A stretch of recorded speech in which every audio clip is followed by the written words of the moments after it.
നായികയുടെ ബെഡിനടിയിൽ കേട്ടോ, കട്ടിലിനടിയിൽ ഒരു ഡ്രൈവർ കയറി ഒളിച്ചിരിക്കുവാണ്. മോഹൻലാൽ ഇതിൽ ഉൾപ്പെട്ടിട്ടുണ്ടോ? അപ്പോൾ എല്ലാവർക്കും ഹേമ കമ്മിറ്റി റിപ്പോർട്ടിലേക്ക് സ്വാഗതം. നാട് മൊത്തം അമ്പരപ്പോടെയാണ് കേട്ടോ ഇത് കാണുന്നതല്ലേ, എല്ലാവരും അമ്പരപ്പോടെ. പക്ഷെ എനിക്ക് പ്രത്യേകിച്ച് അമ്പരപ്പൊന്നും തോന്നിയില്ല. ഇതൊക്കെ നമ്മൾ എക്സ്പെക്ട് ചെയ്യുന്ന കാര്യങ്ങളാണ്. ഇതൊന്നും പുതിയതായിട്ടൊന്നും ഫീൽ ചെയ്യുന്നതൊന്നുമില്ല. അതിനുള്ള കാരണം എന്ന് പറഞ്ഞാൽ നമ്മുടെ ബോളിവുഡ് നായകനായ സുശാന്ത് സിംഗ് രജപുത്ത് മരിച്ച സമയത്ത് നമ്മുടെ കങ്കണ റണാവത്ത് ഉൾപ്പെടെയുള്ള നായികമാര് ഒത്തിരി പേര് വന്ന് ഈ ബോളിവുഡ് ഫിലിം ഇൻഡസ്ട്രിയിൽ നടക്കുന്ന ഓരോ തോന്നിവാസങ്ങൾ പറയുന്നുണ്ടായിരുന്നു. അതൊക്കെ ഇതൊന്നും ഭയപ്പെടുത്തുന്ന കാര്യങ്ങളായിരുന്നു കേട്ടോ. ഇതിലുമുണ്ട് കുറെ ഭയപ്പെടുത്തുന്ന കാര്യങ്ങൾ. അതെല്ലാം മുക്കിയിട്ടാണ് ഇപ്പോൾ എഡിറ്റഡ് വേർഷനായ റിപ്പോർട്ടാണ് പുറത്ത് വന്നിരിക്കുന്നത്. നമ്മുടെ മലയാളം ഫിലിം ഇൻഡസ്ട്രിയിലെ എല്ലാവരെയും ഇതിൽ പറയുന്നില്ല കേട്ടോ. ഇതില് നല്ല ആൾക്കാരുമുണ്ട്. അപ്പോൾ ഈ ഇൻഡസ്ട്രിയിലെ ഒരു പ്രത്യേകത എന്തെന്നറിയാമോ? നമ്മൾ പറയില്ലേ, ക്വാളിറ്റി ഉള്ള സാധനങ്ങൾ ക്വാളിറ്റി ഇല്ലാത്ത സാധനങ്ങളെ തരം തിരിക്കും അല്ലെ.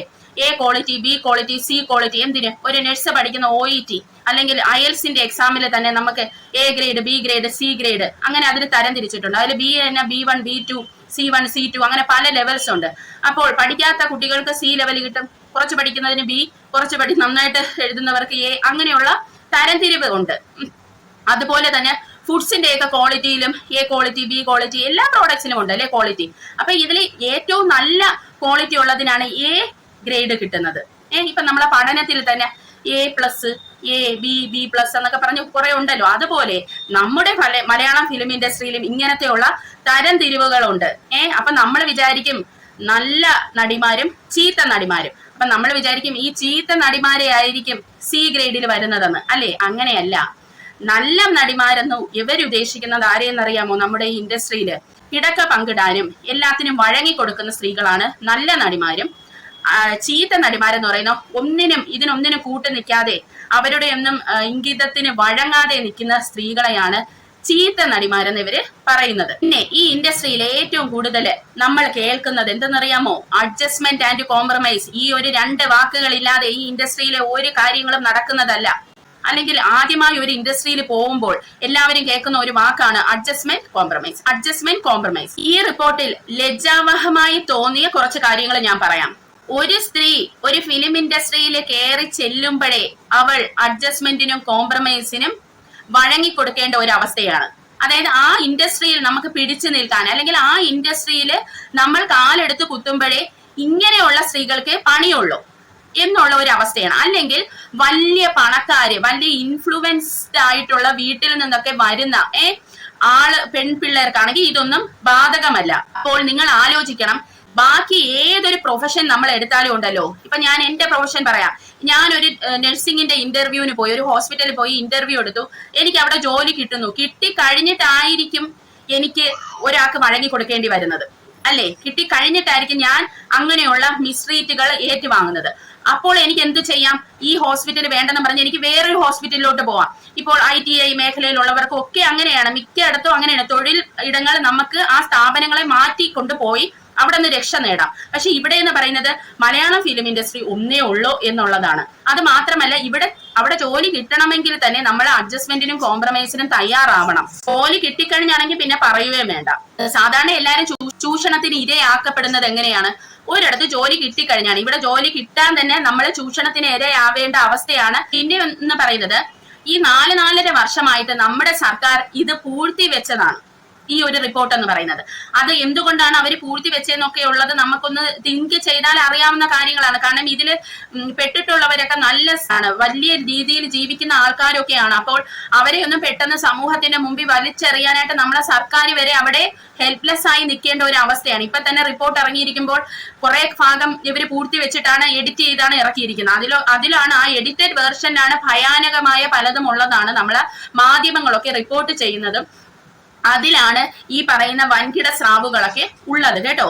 പിന്നെ അടുത്ത ലജ്ജാവഹമായ ഒരു കാര്യം എന്ന് പറയുന്നത്, ഈ ഇൻഡസ്ട്രിയിൽ തന്നെ കുറെ അമ്മമാരുണ്ട്.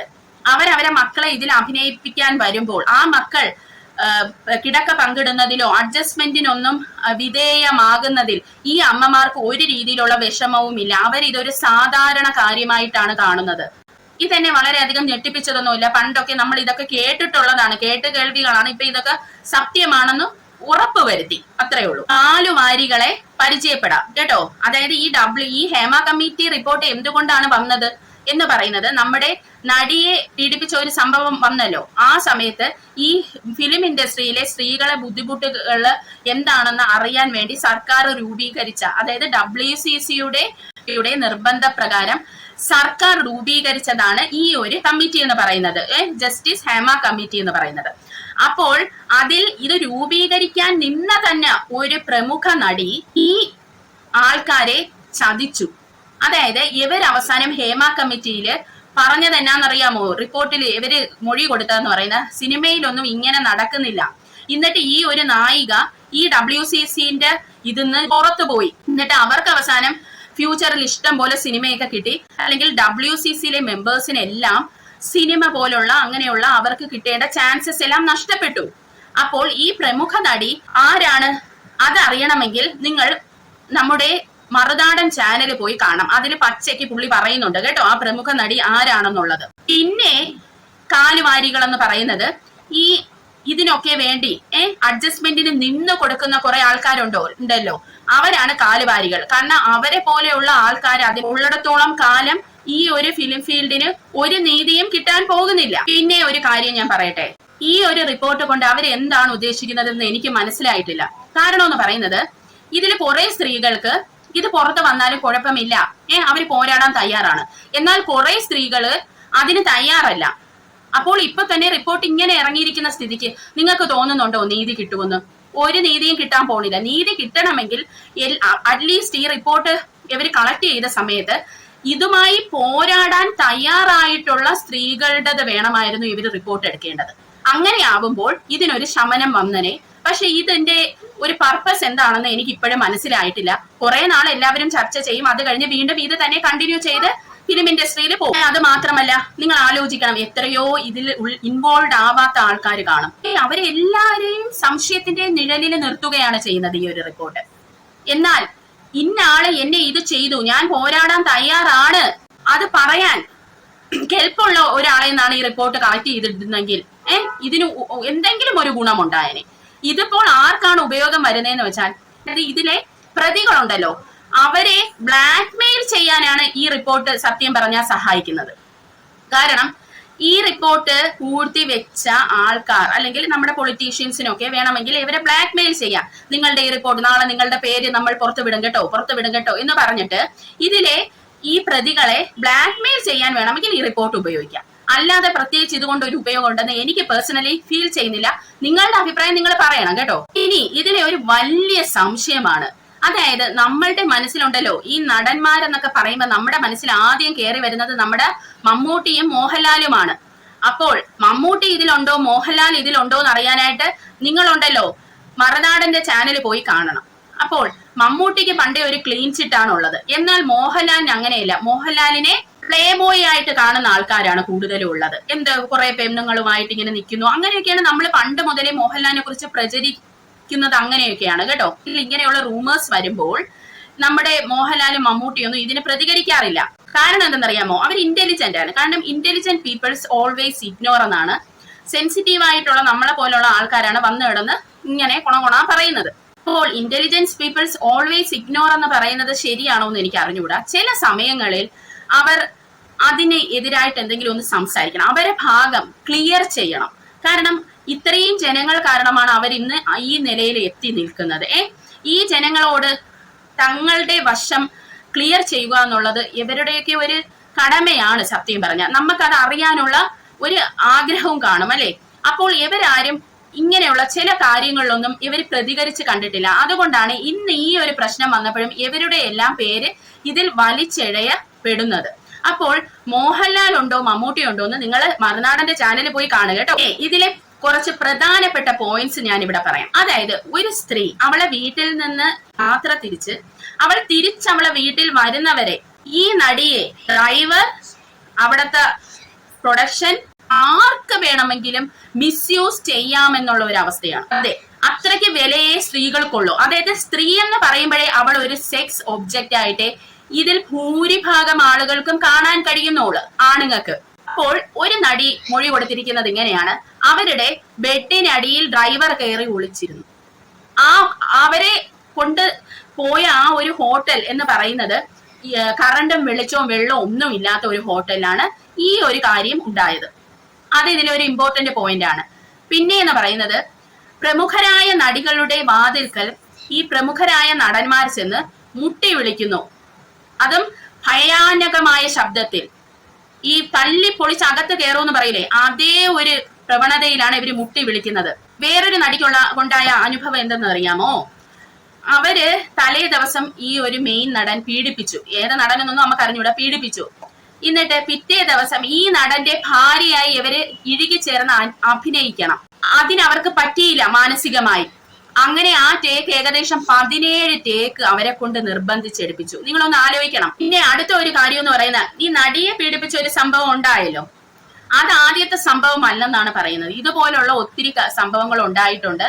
അതൊന്നും ഇവര് പേടിച്ചിട്ട് പുറത്ത് പറയുന്നില്ല. കാരണം ഈ നായികമാർ അല്ലെങ്കിൽ ഈ മലയാളം ഫിലിം ഇൻഡസ്ട്രിയിലുള്ള നായികമാർ ഇതൊക്കെ വന്ന് പറയുവാണെങ്കിൽ, നായിക എന്ന് പറയുമ്പോൾ നായിക പരിതവിയിൽ നിൽക്കുന്നത് ഉൾപ്പെടെ താഴോട്ടുള്ള ജൂനിയർ ആർട്ടിസ്റ്റ് വരെ ഉണ്ട് കേട്ടോ. അവര് വന്ന് പറയാത്തത് എന്തെന്നറിയാമോ?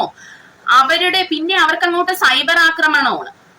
അവരുടെ വീട്ടുകാരെ പറയുന്നു, നാട്ടുകാരെ പറയുന്നു, കൂട്ടുകാരെ പറയുന്നു, അവരെ പറയുന്നു, അങ്ങേയറ്റം അധിക്ഷേപിക്കുക എന്നുള്ളതാണ്. അത് പേടിച്ചാണ് ഇവരാരും മിണ്ടാതെ ഇരിക്കുന്നത്. ഡബ്ബിംഗ് ആർട്ടിസ്റ്റ് ഭാഗ്യലക്ഷ്മിക്കുണ്ടായ ഒരു കാര്യം പറയാം. അതായത് പണ്ട് അവരുടെ ചെറുപ്പകാലത്ത്, അതായത് 19-20 വയസ്സിൽ നടന്ന ഒരു സംഭവമാണ്. ഇതേപോലെ കുറെ അവസ്ഥയിൽ കൂടെ അവർ കടന്നു പോയിട്ടുണ്ട്. അവരിതിനൊന്നും വഴങ്ങി കൊടുക്കാത്തതുകൊണ്ട് തന്നെ അവർക്ക് വളരെ വേദനിപ്പിക്കുന്നതായിട്ടുള്ള കാര്യങ്ങൾ ഉണ്ടായിട്ടുണ്ട് കേട്ടോ. റേപ്പ് സീനിന് വേണ്ടി അവര് ഡബ് ചെയ്യുവാണ് മലയാളത്തിലെ ഒരു സിനിമയിലെ റേപ്പ് സീനിന് വേണ്ടി.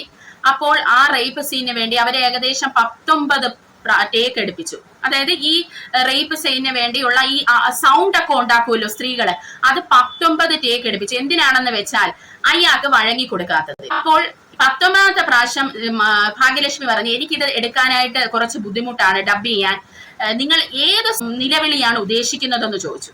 എന്നിട്ട് അവർ അവിടെ നിന്ന് ഇറങ്ങിപ്പോകേണ്ട ഒരു അവസ്ഥ അവർക്ക് വന്നു. പിന്നത്തെ വേറൊരു സംഭവം, മെൻസസ് ടൈമിൽ സ്ത്രീകൾക്ക് പോയി പാഡ് മാറ്റാനോ അതിനെ ഡിസ്പോസ് ചെയ്യാനോ അല്ലെങ്കിൽ അവർക്ക് ക്ലീനിങ്ങിനുള്ള സംവിധാനങ്ങളോ ഒന്നും അവിടെ ഇല്ല.